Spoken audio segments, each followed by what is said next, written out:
If you're a busy leader with a good business growth idea who's struggling to get over the starting line, chances are you're not alone. It's actually a common problem that I help leaders overcome so that they can profit faster and at minimal risk.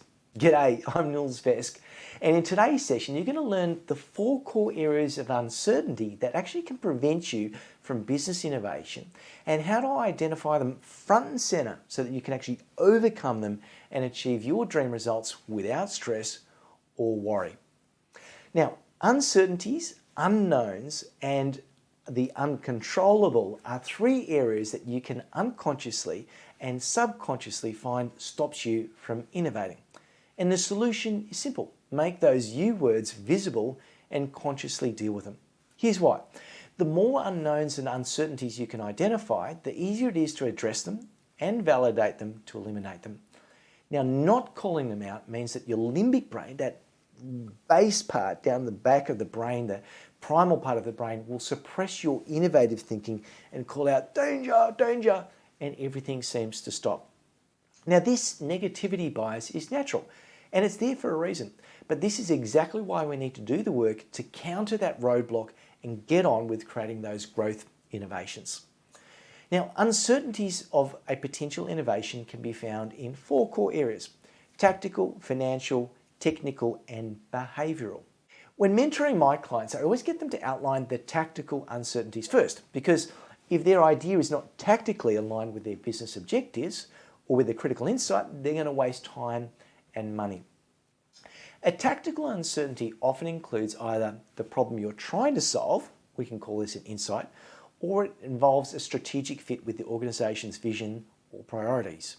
So here's some questions to help prompt what tactical uncertainties you might have. 1. How well does your idea respond to an insight? 2. Is this a market problem that people want to be solved? And 3. Is this a strategic fit for our business? Or 4. Does this respond to our current business priorities? Now, don't judge them, just write them out. It's a much easier game once you've got the uncertainties listed out. When you've done that, then ask, how can I validate or test the tactics of this idea? Now, something worth note is make sure you've downloaded and read our Relaxed Leader's Guide to Getting Anyone to Innovate to find out about the best validation activities to do. But in short, the most critical validation is to validate whether the problem is something, the problem that you've identified is actually one that the market truly wants to be solved. Okay, let's move on to number 2, financial uncertainties. Now, if you've been able to validate that the market wants the problem solved, you can now start to think of ways to see if they're willing to pay for a solution. Now, here are some questions to prompt the financial uncertainties. 1, how deep are the pockets of this market? 2, how big are the rewards compared to the risk? And 3, how many competitors would or do compete in this space? 4, how long would it take to see a return? 5, would it be possible to use pre-sales to fund this idea? And 6, would we be able to create accurate cost estimates for this project?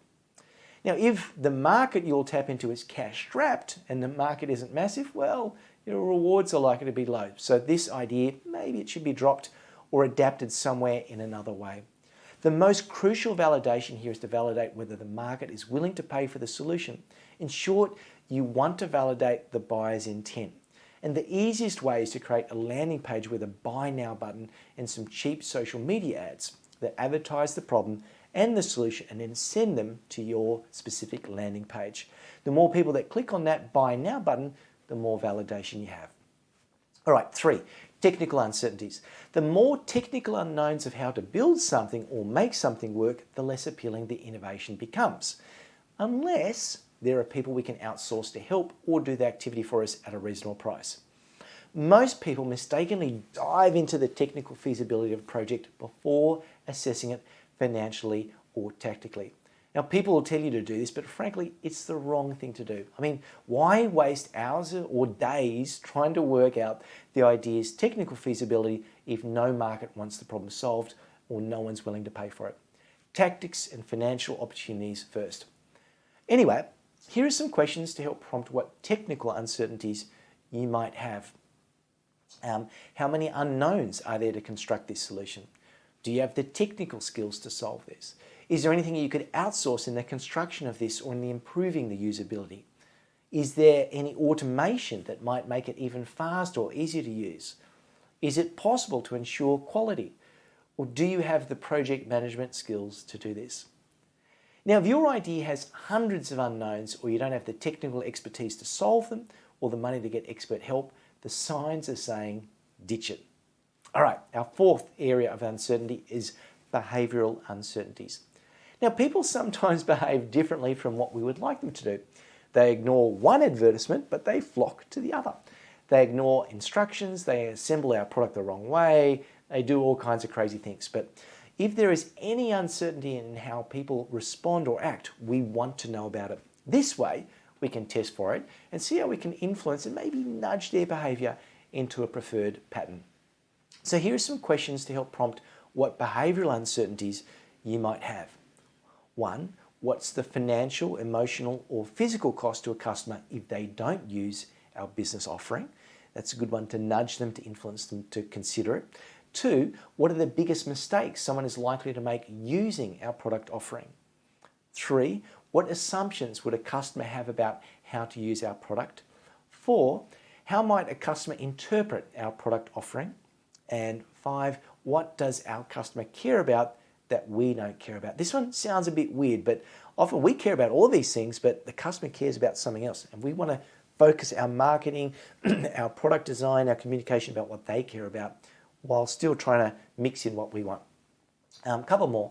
What prompts your customer to use a product or service? And finally, what proof would a customer need to see that your offering is better? That's it. You now know some ways to get those uncertainties out of your head and onto paper. Now that you have the uncertainties, you want to be able to prioritize them. Now, this is much simpler than you might think. You simply draw a graph with an XY axis like the one shown and label one axis uncertainty and the other axis implication.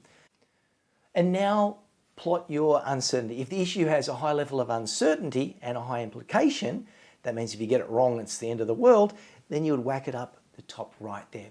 Now, a risky assumption has a high uncertainty and high implications. So any assumption that is high in uncertainty and high in implication up here is the assumption that you want to test before testing any other assumption. To help you establish which assumption to focus on, it always pays to assess it with some criteria. And again, those assumptions that you plot in the top right corner of the graph are the ones that you need to do first. And you'll find that the level of uncertainty decreases with each series of validation tests. The more the uncertainty decreases, the lower the risk, and an assumption of high uncertainty with low implication might not warrant being tested until much later, if at all. Say, for example, the colour of your business cards.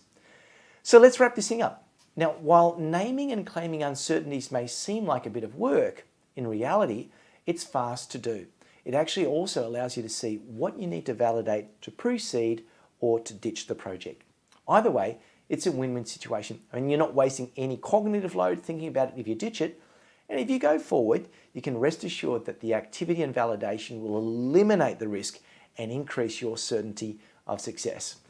Oh, before we wind up, I might have mentioned that all of my validation methods are covered in my book, The Reinvention Sprint. Grab your copy at thereinventionsprint.com.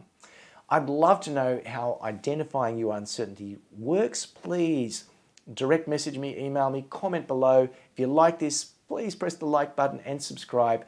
And I hope to catch you again at another session soon. Cheers.